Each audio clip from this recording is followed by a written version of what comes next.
breves meses, le dio a todos los presentes un cordial saludo y a la vez manifestamos nuestra gratitud por su asistencia al 16º Precongreso de Derecho Procesal. Agradecemos igualmente a todas las personas que han hecho posible la organización de este evento académico. Con la finalidad de respetar los tiempos establecidos, les informamos que cada conferencista tendrá un espacio de 45 minutos para su intervención y adicionalmente un espacio de 10 minutos para resolver preguntas del público, para lo cual se le informa al público que se va a hacer entrega de formatos para que dirigiesen sus preguntas. Solicitamos a todos los presentes mantener los equipos móviles en silencio y guardar silencio para evitar interrupciones a los conferencistas. Damos inicio al 16º Precongreso de Derecho Procesal con la entonación del himno de la República de Colombia, para lo que les pido que se pongan de pie.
Muy buenos días a todos, a todas.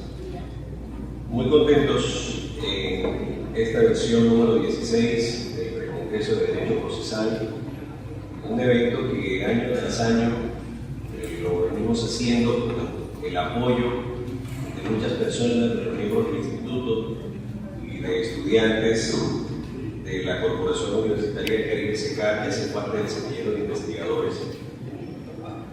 Como sabemos que hay estudiantes también de las otras facultades de Derecho que funcionan aquí en nuestra ciudad, de Corpus Sucre y de la Universidad de Sucre, queremos también invitarlos para que consoliden sus semilleros de investigadores, que es hoy por hoy la esencia de las universidades, no solo en Colombia, sino en el mundo. La investigación resulta fundamental para la generación de conocimiento. Hoy, universidad que no investigue no existe como tal. La verdadera razón hoy es la producción académica, esa producción intelectual, y eso se consigue con trabajos. Quiero agradecer muy especialmente la presencia de los amigos, doctores, conferencistas, que hoy nos acompañan. El doctor Alfonso Hernández Tous, que viene de la ciudad de Cartagena, prestigioso abogado, miembro del capítulo Bolívar del Instituto Colombiano de Derecho Procesal, docente universitario. El doctor Jorge Forero Silva, quien es miembro de nuestro Instituto Colombiano de Derecho Procesal, es el tesorero del instituto, fue miembro de la Comisión Redactora del Código General del Proceso de la Ley 1564. Está también con nosotros el doctor Horacio Cruz Tejada, miembro también del instituto, es docente también universitario, como el doctor Jorge, de la Universidad de los Andes. Por cierto, por ahí está un libro muy interesante donde hay varios autores, entre colaboración también del doctor Jorge Forero. Los invito a que lo lean porque están supremamente interesantes sobre diferentes aspectos del contenido del Código General del Proceso. Nos acompaña igualmente el doctor Gregorio Torregrosa Rebolledo, que es funcionario de la Superintendencia de Industria y Comercio, hoy muy de moda en el país por sus decisiones acertadas en el tema de consumo, sobre todo, que se ha presentado en este país, con algunas dificultades que existían en el tema de las fallas en las competencias. Y bueno, aquí está el doctor Gregory, quien nos va a hablar sobre el papel de las autoridades jurisdiccionales en materia de derecho de propiedad intelectual, etc. Y también está con nosotros el doctor Jesús Alberto Buitrago Duque, un gran amigo de hace muchos años. Es la segunda vez que nos acompaña, que nos va a hablar de un tema muy interesante sobre responsabilidad médica, sobre todo las dificultades que se han presentado en el tránsito de la legislación, sobre todo que con el Código General del Proceso algunos trámites que venían dándose de responsabilidad en la jurisdicción laboral pasaron a la civil con múltiples dificultades. A todos ellos muchísimas gracias. Otros de los conferencistas están por venir, el doctor Martín Bermúdez, el doctor Ramón Peláez Hernández, estarán con nosotros más adelante porque llegan en el transcurso del día, llegan sus vuelos. Esperamos que este evento sea de muchísima actualidad, hacemos un gran esfuerzo para que ustedes tengan a todos estos importantes conferencistas con nosotros, aprovechemos al máximo. La temática es que ellos hacen su exposición y vamos a destinar unos 5 o 10 minutos para que ustedes formulen preguntas sobre interrogantes que le queden de la charla o que ya tengan de antemano. Les damos la bienvenida entonces y declaramos formalmente instalado el evento. Bienvenidos. Agradecemos al doctor Dairo por su intervención. A continuación, escucharemos al doctor Alfonso Hernández Tous con el tema de las medidas cautelares en procesos declarativos civiles en el Código General del Proceso. Muy buenos días para todos. Un saludo especial para la mesa de trabajo.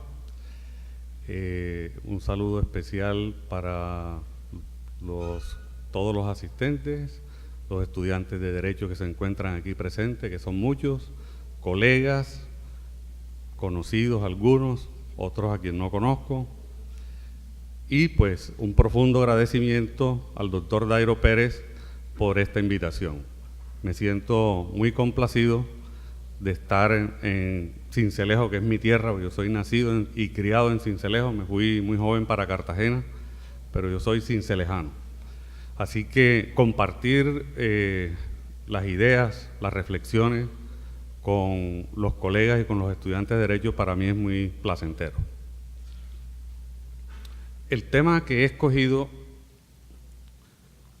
es el tema de las medidas cautelares en los procesos declarativos.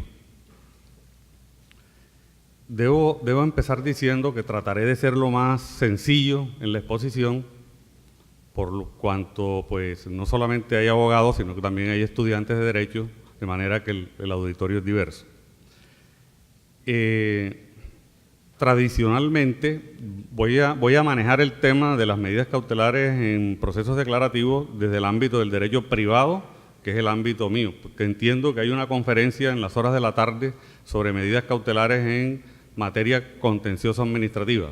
Ese no es el campo que yo manejo, yo me he dedicado siempre al derecho privado.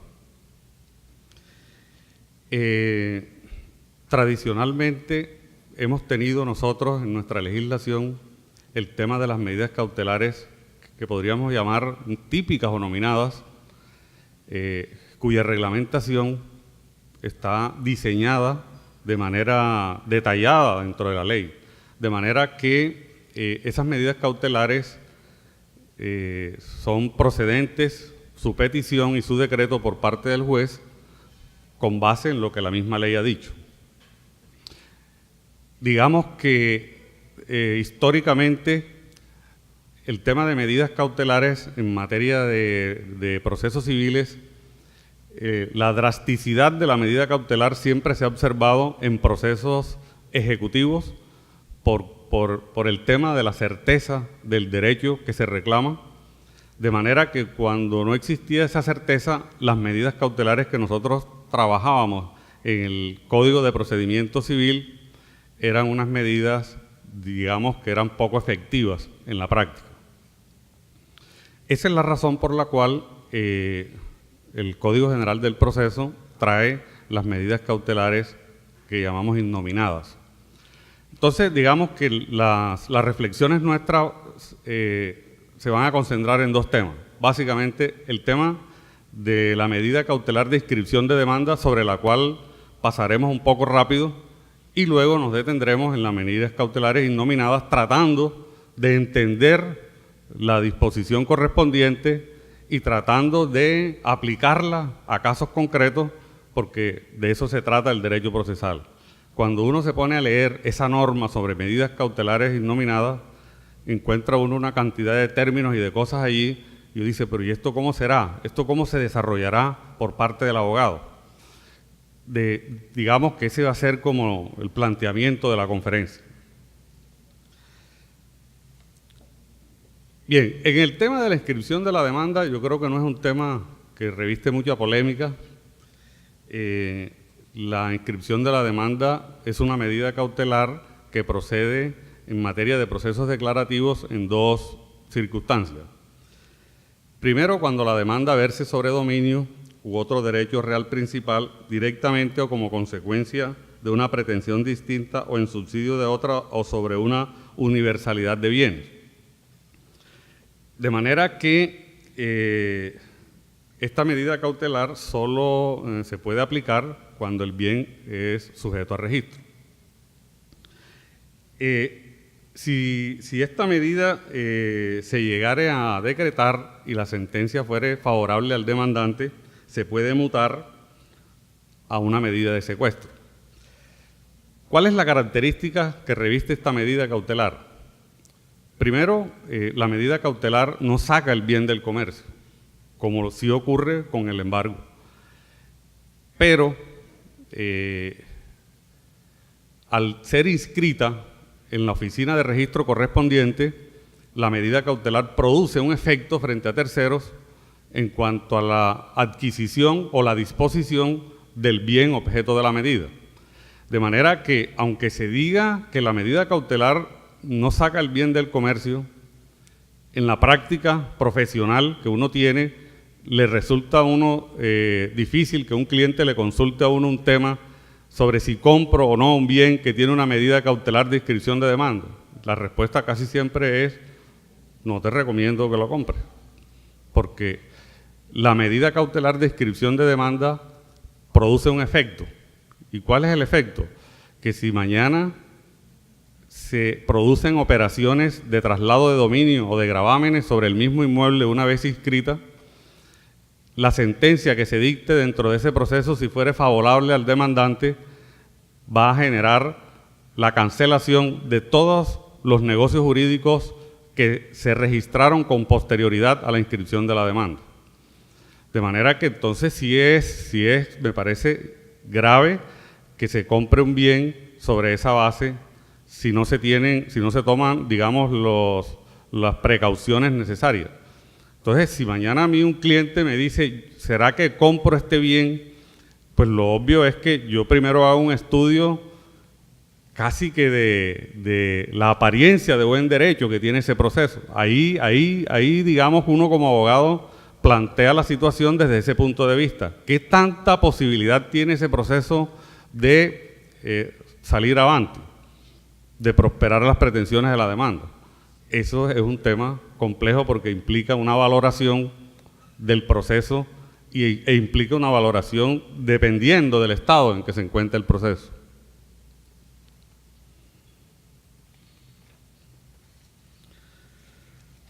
Otro de las circunstancias en que la medida cautelar de inscripción de demanda procede es cuando el proceso se persiga el pago de perjuicios provenientes de responsabilidad civil contractual y extracontractual, tema que ya venía desde la Ley 1395 de 2010. De manera que si una persona promueve un proceso por responsabilidad contractual, por incumplimiento de un contrato X, puede pedir medida cautelar de inscripción de demanda sobre bienes, aún bienes que no tengan nada que ver con ese contrato. O si el demandante persigue los perjuicios provenientes de un accidente de tránsito, por ejemplo, el demandante podría pedir la medida cautelar de inscripción de la demanda sobre cualquier bien que no tenga nada que ver con el accidente. Ese, digamos, es la novedad que trae la norma. ¿Cómo se cumple la inscripción de la demanda? De una manera muy sencilla, mediante una comunicación al registrador de instrumentos públicos o el registrador del bien respectivo, donde se le comunica la medida y allí, digamos, aparece inscrita para efectos de ser oponible a terceros, de manera que quien quiera hacer algún negocio respecto de ese bien, tendrá que mirar la conveniencia o no de hacerlo.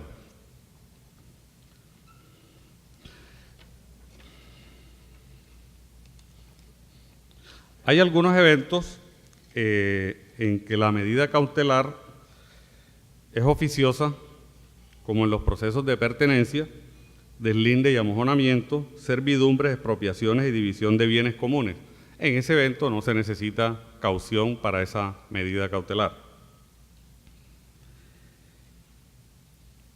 Bien, entonces, habiendo mirado ya el tema de la inscripción de demanda, vamos a mirar ahora el tema de las medidas cautelares innominadas, porque esas medidas cautelares innominadas sí nos llaman a nosotros la atención, a los abogados, para que seamos ingeniosos, para que seamos creativos al momento de pedirlas. Trataré de establecer, digamos, las características, los requisitos. Lo cierto es que la diferencia entre la medida cautelar nominada y la medida cautelar innominada estriba en que en la medida cautelar nominada los requisitos, las condiciones, los presupuestos están ya dichos por el legislador en la norma. Y sobre eso muy poca creatividad puede tener el juez ni la parte que la solicita.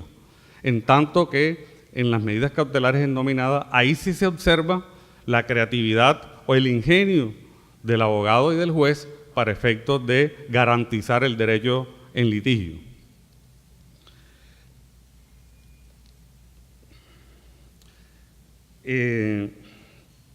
Como su nombre, como la denominación lo indica, las medidas cautelares innominadas no tienen un nombre específico como es el embargo, el secuestro, etcétera, sino que la medida cautelar, digamos, la crea la parte, es decir, el abogado de la parte demandante la solicita para afectar, digamos, un derecho del demandado y para tratar de asegurar los efectos de una sentencia favorable en el evento de que ello ocurra.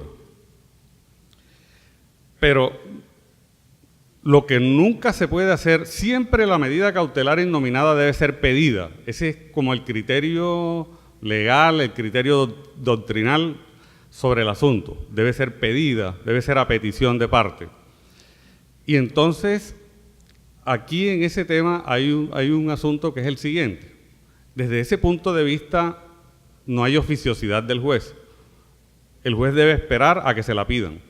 Pero quien la pida tiene que indicar en qué consiste la medida. No es que la parte demandante va a pedir la medida diciéndole al juez, señor juez, ordene la medida que usted crea que sea conveniente para este asunto.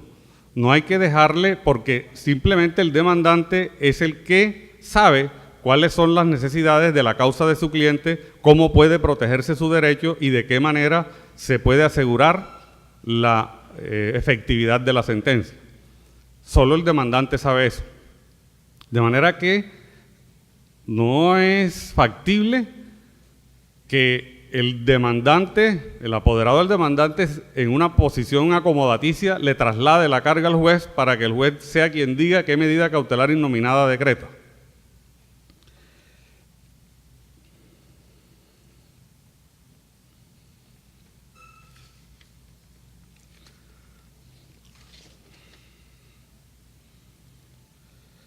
Bien, pero digamos el hecho de que haya un margen de creatividad tanto del juez como de las partes en el tema de medidas cautelares innominadas, eso no significa que sean caprichosas y que no tengan una sustentación, porque la misma ley da, digamos, unos presupuestos y unas características o unos requisitos para que esa medida sea procedente.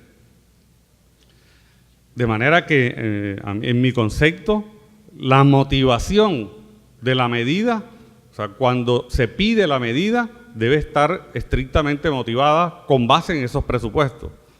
Y, a mi modo de ver, también el juez, para que se considere que el decreto de la medida también es garantista de los derechos de las partes, también debería ser esa decisión motivada adecuadamente. Porque el juez no puede decir, atendiendo los presupuestos que ha señalado el demandante, se accede a la medida. El juez tiene que hacer un análisis, una ponderación, mirar las circunstancias de su necesidad, de su viabilidad, para poder decretarla.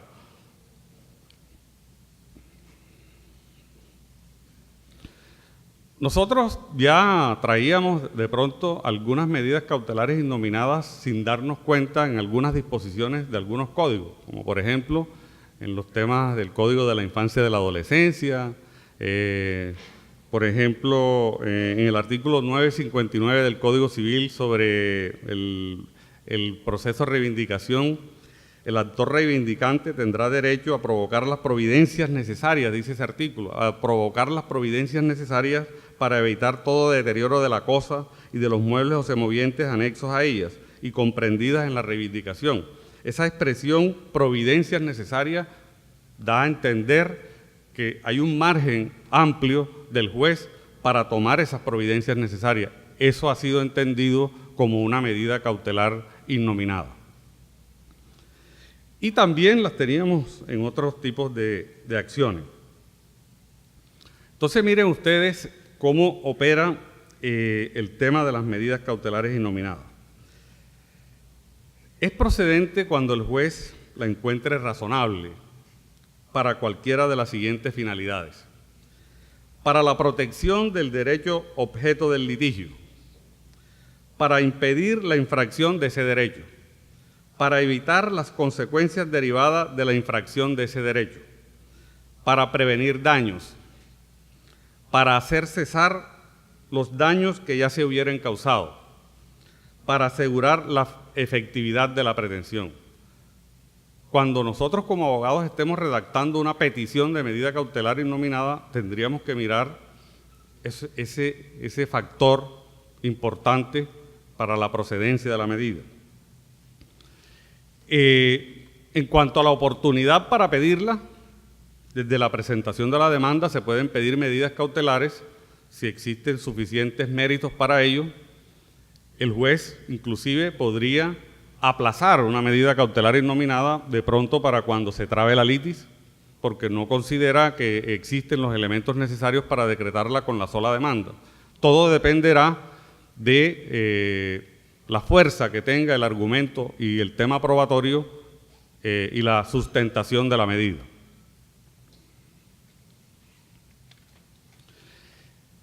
La otra cosa es que el hecho de que el juez decrete una medida cautelar innominada no significa que el juez tenga que mantenerla durante todo el proceso, porque el juez se le dan facultades para modificarla, para adicionarla, para reemplazarla, inclusive para revocarla. Es posible que el juez, al decretarla, por ejemplo, observó que existe una legitimación en la causa activa y pasiva. Sin embargo, en el transcurso del proceso se da cuenta que esa legitimación en la causa desaparece. En ese caso, él podría revocarla, porque es necesario que exista la legitimación en la causa.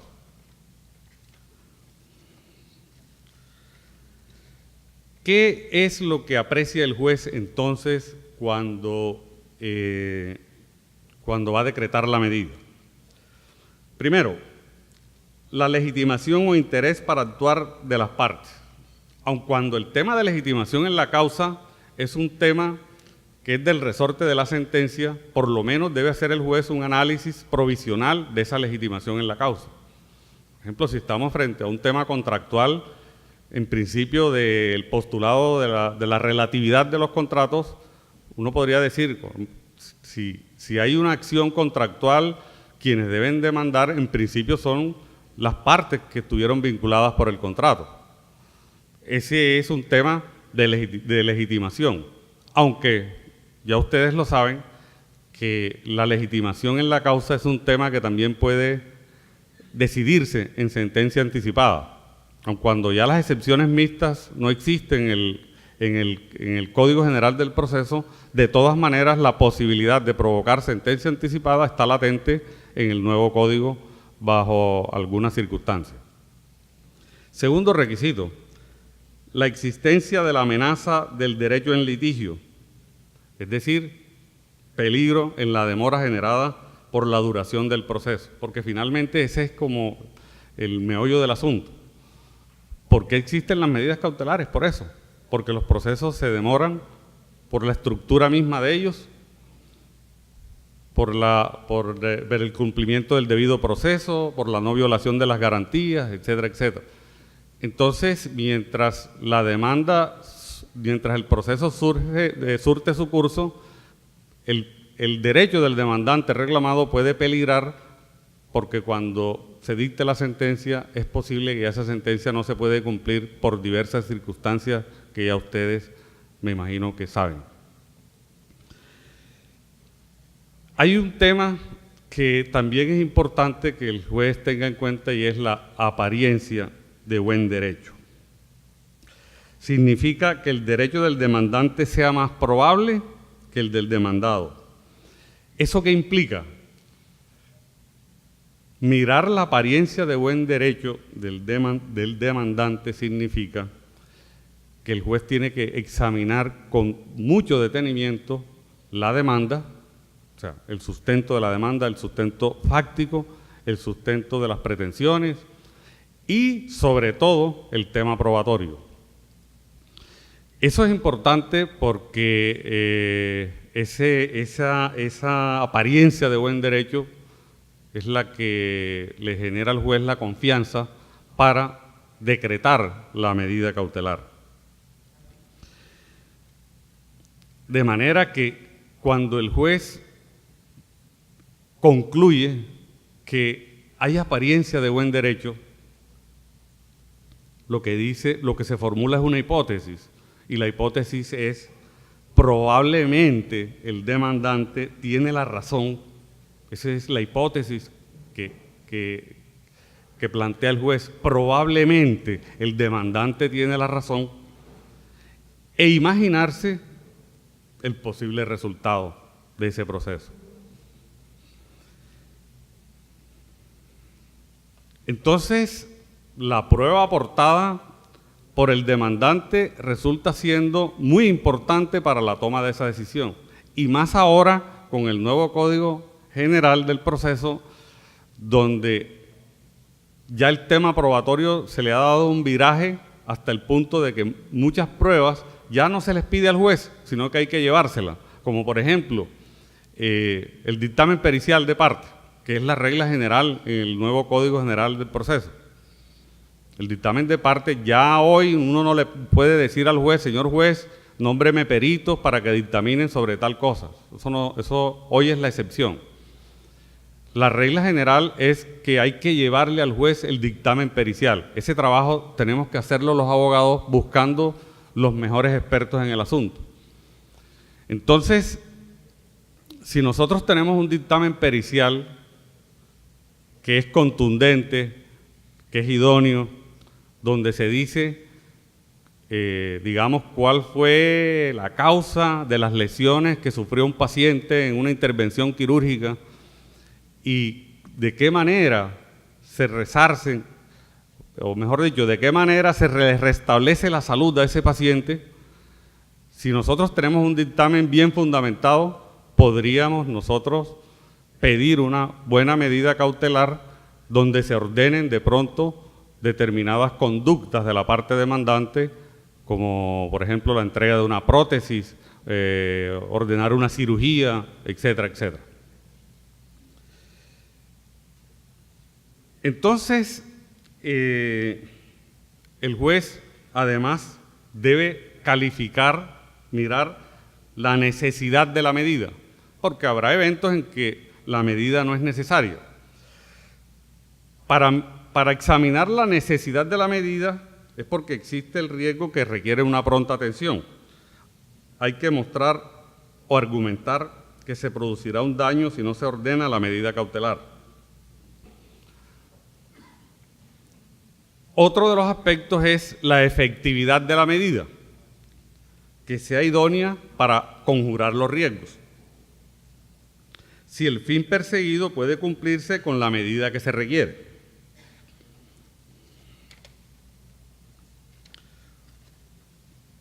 Otro tema que es importante mirar al momento de decretarla es la proporcionalidad de la medida. Debe el juez ponderar teniendo en cuenta los dos extremos, los derechos del demandado que todavía no han sido vencidos en juicio, el derecho del demandado que todavía no ha sido vencido en juicio y los derechos del demandante que enfrenta un riesgo y es que su pretensión finalmente no sea acogida o no sea cumplida en virtud de la demora del proceso. Por eso, digamos, el Código General del Proceso le indica al juez, digamos que unas directrices para tomar la decisión. Y entonces el Código le da al juez, le dice, usted puede determinar el alcance de la medida y usted puede determinar el tiempo en que la medida debe demorar, dependiendo del estado del proceso. Entonces, aquí lo que nosotros observamos es que hay una especie de contraste de lo oficioso y de lo dispositivo en el tema de las medidas cautelares. Lo dispositivo, por cuanto la medida cautelar debe ser pedida por la parte. Y lo oficioso en el sentido de que el juez se mueve con algunas herramientas para ordenar una medida distinta, una menos gravosa, para sustituirla, para modificarla, etcétera, etcétera. Ahí hay un tema oficioso, digamos, en favor del juez. Entonces, para poner esto en práctica, que es lo complicado, ahí viene el tema, la complicación que es utilizar esto que hemos dicho aquí, esto teórico que está aquí, para el caso concreto. Yo voy a colocar simplemente unos ejemplos como para ver esto en la práctica. Inclusive con el temor de equivocarme, que yo se la planteo a un juez y de pronto me dice que no. Voy a hablar de un tema de carácter contractual en derecho privado, que es el siguiente: la terminación de los contratos en derecho privado, que es un tema distinto al derecho público, obviamente. Acá nosotros manejamos otros criterios en derecho privado. Vamos a suponer que un hospital contrató los servicios de una empresa, de una persona jurídica, para la prestación de los servicios de anestesiología. Y ese hospital hizo un contrato con esa empresa por 10 años para que esa empresa de manera exclusiva se dedicara a prestarle los servicios a ese hospital. Esa empresa no puede prestarle servicios de anestesiología a otros centros hospitalarios, sino únicamente al cual contrató. Esa empresa obviamente se prepara, le dicen los volúmenes de pacientes son estos, estos y estos, las necesidades son estas, y la empresa, digamos, consigue locales, oficinas, contrata empleados, se prepara logísticamente para el tema y arranca. Y ese contrato lo hacen por 10 años de duración. Y resulta que cuando van por el tercer año de duración o por el segundo año, el centro hospitalario le manda una comunicación sencillita a la empresa diciéndole: le doy por terminado el contrato que usted tiene celebrado conmigo. Ustedes entenderán el traumatismo que podría generar para esa empresa esa decisión.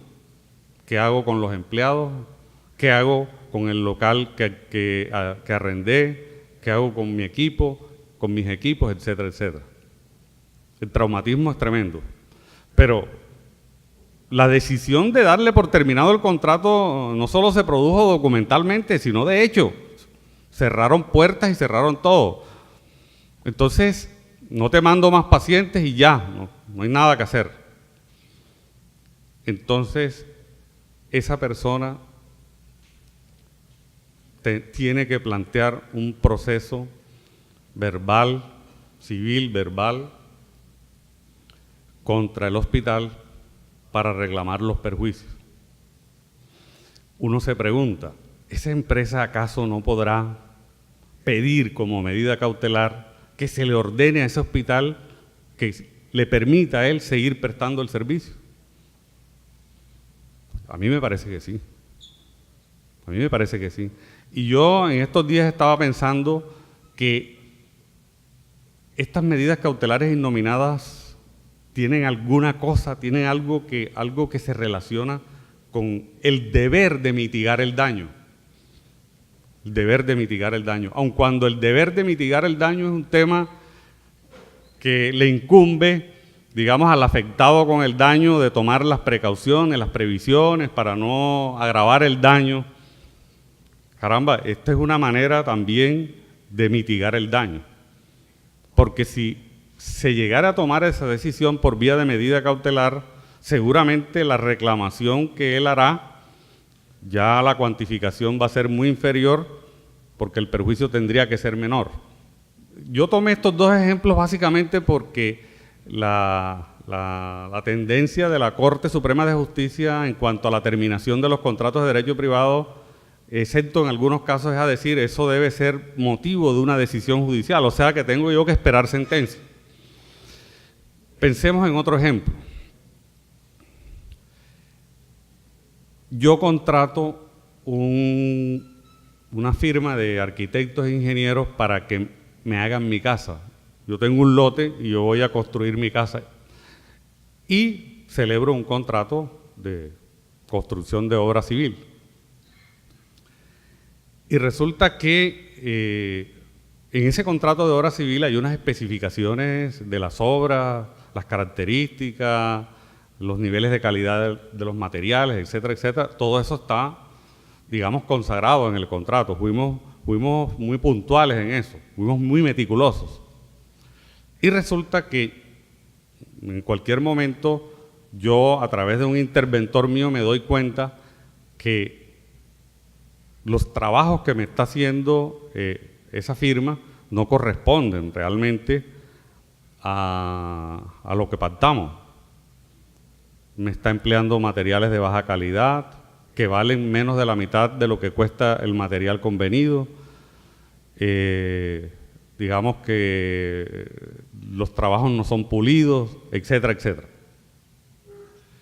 Entonces, resulta que yo tengo un contrato con esa firma, pero yo estoy convencido de que si esa firma sigue ejecutando ese contrato, se me van a agravar los perjuicios, porque voy a terminar yo con una obra totalmente fuera de contexto de lo que yo pacté.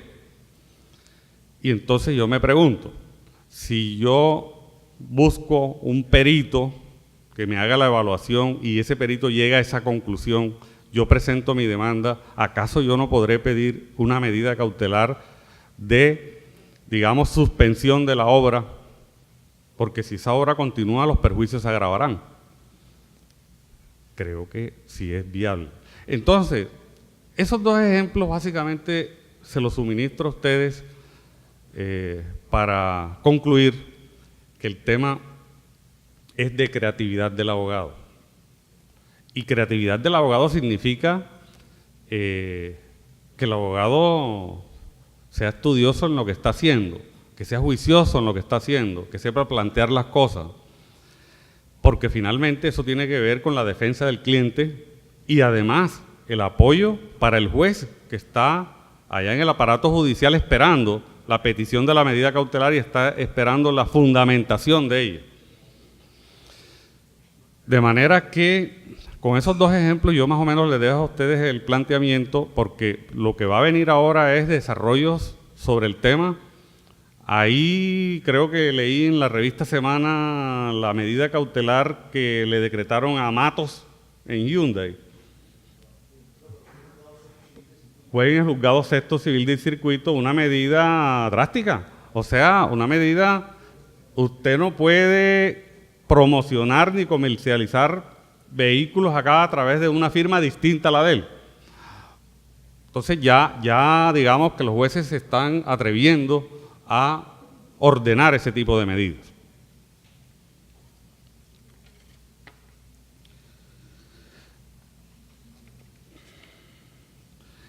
El juez, al momento de decretar la medida, establecerá su alcance, es decir, qué obligaciones impone al destinatario de la medida, porque el juez puede imponer obligaciones de dar, de hacer, de no hacer, y también determinará su duración. Cuando hablo de duración, lo aconsejable, aun cuando no lo diga el código, es que la duración sea, digamos, de acuerdo con la etapa respectiva del proceso. Por ejemplo, en un proceso reivindicatorio, imponer al demandado poseedor la prohibición de arrendar el bien hasta la sentencia de primera instancia.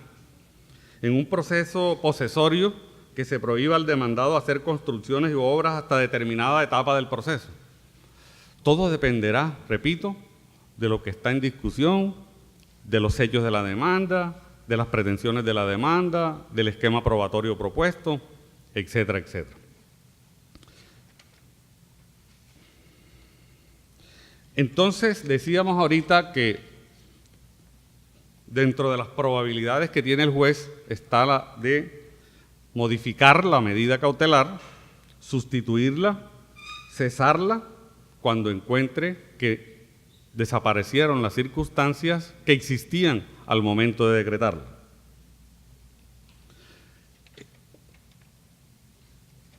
Bien, para poder decretar la medida cautelar es necesario prestar una caución equivalente al 20% del valor de las pretensiones estimadas en la demanda.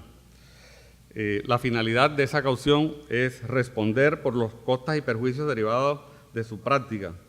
Sin embargo, el juez tiene, digamos, la posibilidad de aumentarla o disminuirla cuando lo considere razonable, y ahí el juez tiene un margen de maniobra para ese tema. Se ha criticado esa caución del 20% porque se dice que el 20% de las pretensiones de la demanda es un parámetro que no tiene relación directa con la afectación que pueda recibir la persona afectada con la medida cautelar. Pero digamos que así está redactada y en estas medidas cautelares innominadas no ocurre como en otros casos, como por ejemplo en el proceso ejecutivo, que las medidas cautelares se limitan al valor de la obligación, los bienes no pueden embargarse bienes por sumas superiores al valor de la obligación más el 50%, etcétera, etcétera.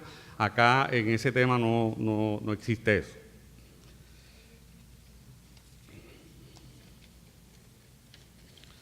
Bien, yo creo que con eso es suficiente para poderle darle espacio a los demás conferencistas y les agradezco mucho la atención. Sí.